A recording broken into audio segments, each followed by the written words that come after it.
Here's a question for you. How many prosecuting authorities do you think there are in this country? 4? 8? The correct answer is 130.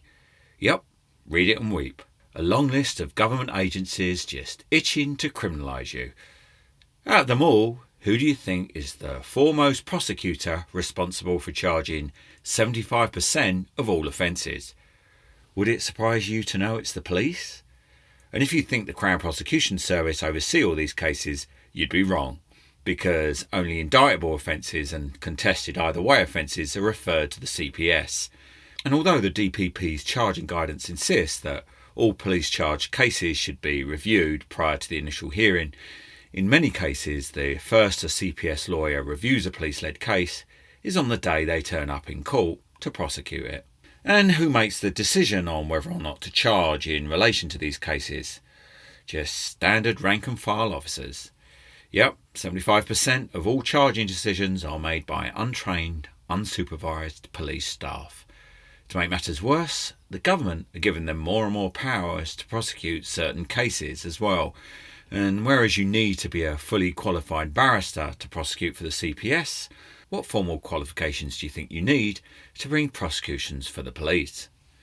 Well, let me answer that by showing you a couple of recent recruitment ads for the post of Prosecution Team Officer. In the case of Hampshire Constabulary, you need the dizzying qualifications of being certified all the way up to level 1 of the We Are Emotionally Aware course, whatever the fuck that is. But you would also require level 1 qualifications in We Take Ownership, and be exceptional enough to have acquired level 2 on We Analyse Critically. And right at the bottom of the list, they suggest that integrity might also be a necessary quality. But being the police, I'm sure they're flexible on that. Absolutely no formal legal training is required. You don't even need to be a police officer, although you can guarantee that's who gets first refusal on these jobs. And according to North Yorkshire Police, who advertised for the same role, knowledge of the criminal justice system is desirable, but not essential, because the only qualification you need to be considered a suitable candidate is to be non-white, non-straight and non-male. Here's a full list of police-led prosecution offences, most of which are traffic offences. But note, right at the bottom is the police's go-to charge for malicious prosecution, Section 5 of the Public Order Act. Which leads me to the final part of this quiz. Driving offences aside, how many prosecutions do the police bring each year that involve offences where the only witness and complainant is a police officer?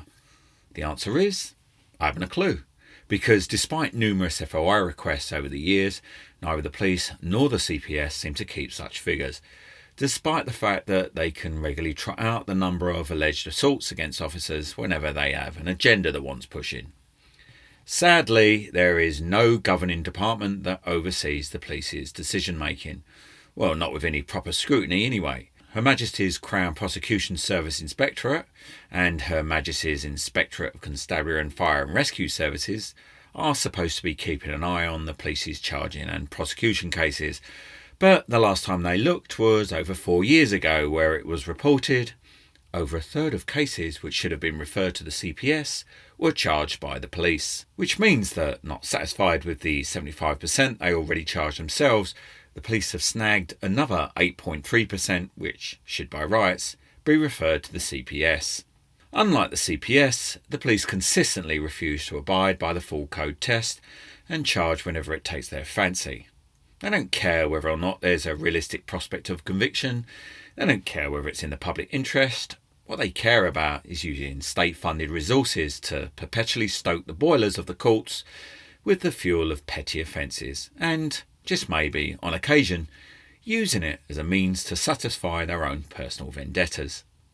With all that in mind, I present the following video that was recently sent to me. The uploader was out shopping with his family when he came across a crowd enjoying the spectacle of yet another tiresome public demonstration against, well, who cares, whatever the latest awareness raiser is, threatening to send our already over-aware-ridden heads into the sky like helium-filled balloons. When along came a bus full of protesters all screaming and shouting their heads off with profanity and abuse as the police idly waved them along, ensuring no other traffic could move until they'd had their say. Enraged by this particular member of the public decided to hunt out the nearest cop and ask him a few questions. Because they non-stop swearing the whole way down. So why are you allowing it? Do you expect us to arrest everyone? You know who's doing it, the guy on the mic. No, but do you want us to arrest everybody? Just that one guy on the It's a mic. lawful protest, we can't stop it. You can stop it from being It's a abusive. lawful protest, we can't stop it. So you can't stop it? I can't stop So lawful what's protest. the protest? How many people is the protest? If you want to complain about it, that's Okay, fine. but I can't stop the whole protest. how many people is the protest? How many people is the protest? You need to drive into a police station. If you want to organize a protest, you need to get a drive bit to a crazy, police sir. station. Yeah. How many people is a protest? How many people is a protest? So I can get 10 of my mates and just start swearing at everyone. Is that what you're saying? If you apply to the police, you plan to organize a Yeah? protest. You don't even know the law. If you want to organize a protest, you write to the police and tell them that you want to organize a protest. That's absolutely Okay, fine. how many people is it to organise a protest? You do it and then they'll tell you. Yeah? So I'm not going to get arrested if there's 10 of us swearing and shouting. Like I say, if it's a lawful protest and you notify the police, and There's you think nothing, that's- there's nothing lawful about a protest. What are you telling me?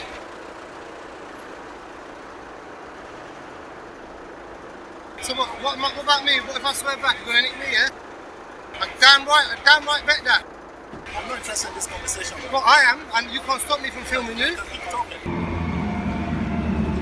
Officer, hello? Right, how many people is a protest? Do you know? Sorry? How many people is a protest? How many people? Yeah, how many people does it to form a protest? Minimum, how many? One can protest. can't One, so I can shout fuck you and fuck this to everybody else, yeah?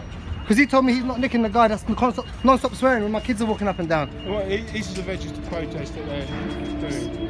So I can't do the same thing back. I can't shout and swear at them. And you're gonna nick me if it was me. Well, if you start causing massive disturbance. Sorry, say that again. I've already spoken to you. Yeah. So he can't. Oh, so you don't want to speak to me because your colleague over here is telling you not to. You told me it's one person to cause a protest, yeah? Well, you can protest about something. is what So you're I can asking. shout. I can stand in front of that bus you- now and shout all the odds to them, swearing and You'll probably shouting. get nicked, yeah. So why can't you go and nick the one shouting and swearing in front of my kids? What kids? My kids, they just gone keep my kids here when I'm confronting you. Do you not want to keep my kids here when I'm confronting you? Because I know what it can lead Put the to. camera in my face. I'll stand back here. Look at the distance. Yeah? So what? You're going to nick me? No, don't come to me. I just moved away from you, so step back. I'm not going away. Like I told him, no. I'm not going away. Good girl, that's it. See you later, walk away. Thank you. Pig. Huh? What do you call me? What you said? What do you call me? What do you call me? What did you just say? Is it swear What did you just say? What did you just say? What did you just say? Just let go. Calm down. Right, you're under arrest for section 5. You understand that? Yeah, okay. I understand that. Yeah. You don't have to say anything, but you might have your defensive. Do not mention one person, something you later. I'm not running. Can I stand up? Anything you just said, maybe giving evidence. No You understand problem. Can that? I stand up now?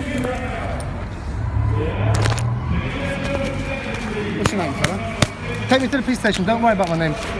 Now, I'm sure that there are a contingent of people who will believe that this guy brought it upon himself, resorting to insult like that, and that the police should qualify as a protected fragile species who are entitled to place a blanket ban on offence giving, just as long as they're the ones who choose who is and who isn't allowed to be offended.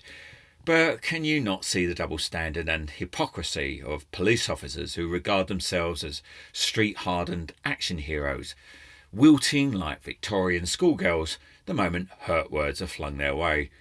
More vicious invective is used in junior school playgrounds, but somehow the police see themselves as entitled to priority status above all other calls for service.